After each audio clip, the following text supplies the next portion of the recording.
नित्यानंदकरी बराभयकरी सौंदर्य रत्नाकरी निर्दुधा घोर पावन करी साक्षात माहेश्वरी प्रलयांचल वंश पावन करी काशीपुराधीश्वरी भिक्षां देहि कृपावलंबन करी माता अन्नपूर्णेश्वरी। नमो नमः। आप सभी का स्वागत है ब्रह्म चेतना में। आज के अध्याय में हम चर्चा करेंगे एक विशेष कथा के बारे में, आदि शंकराचार्य और अन्नपूर्णा स्तोत्र के बारे में। क्या आप जानते हैं आदि शंकराचार्य अन्नपूर्णा स्तोत्र की रचना क्यों किए? इसके पीछे क्या कहानी है, आज के विषय में हम जानेंगे। शंकराचार्य जो अद्वैत वेदांत के प्रचारक थे, जिनका पूरे जीवन अद्वैत वेदांत के प्रचार में बीता, जो समझते थे इंसान और ब्रह्म ये एक है, उसके बीच में कोई भी भेद नहीं है।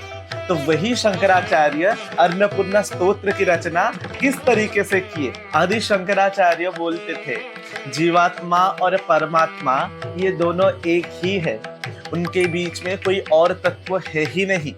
तो जीवात्मा को हमेशा परमात्मा के साथ मिलने की इच्छा रखनी चाहिए, और जीवात्मा ये जो भौतिक वस्तु में इसमें फंसना नहीं चाहिए। वो भौतिक वस्तु में भोजन को भी रखते थे।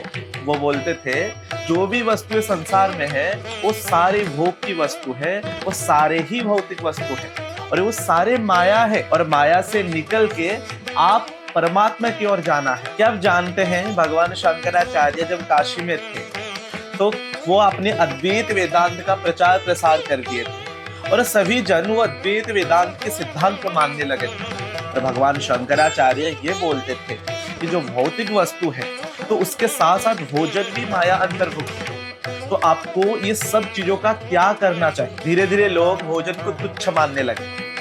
तो चलिए जानते हैं भगवान शंकराचार्य किस प्रकार माता अन्नपूर्णा स्तोत्र की रचना की। एक बार भगवान शंकराचार्य बीमार पड़ गए और उनके शरीर शक्तिहीन हो गए और वो निष्क्रिय हो गए।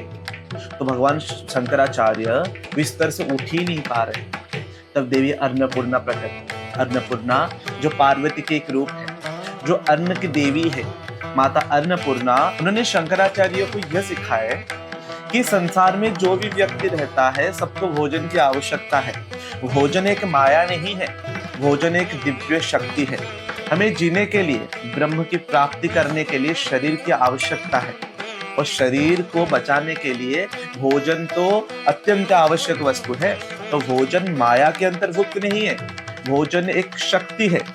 तो उस भोजन को आप शक्ति के रूप में ग्रहण करना चाहिए, और उस भोजन को अन्नपूर्णा की स्वरूप समझना चाहिए। तो भगवान शंकराचार्य समझ गए, और भगवान शंकराचार्य माता अन्नपूर्णा स्तोत्र की रचना की। उसमें शंकराचार्य बताते हैं कि जो अन्न है ये अन्न ब्रह्म है, वही ब्रह्म शक्ति है, और हमारी शरीर को जिंदा रखने के लिए अन्न शक्ति रूप में कार्य करता है। तो चलिए जानते हैं अन्नपूर्णा स्तोत्र के अंदर किस तरीके से अन्न का वर्णन किया गया। जब भी हम भोजन कर रहे हैं, एक बार भोजन की थाली की ओर देखें और मन ही मन इस चीज को याद करें कि जो भोजन है ये भगवान के द्वारा प्रदान किया गया वस्तु है, और इस भोजन को खाने के बाद हमारे अंदर शक्ति आती है। तो ये भोजन कोई साधारण नहीं है, इस भोजन के अंदर प्राण शक्ति है।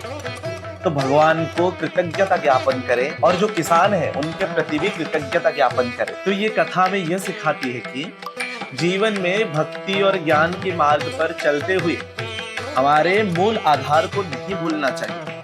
वो मूल आधार है अन्न। तो हमेशा अन्न का सम्मान और पूजन आवश्यक है।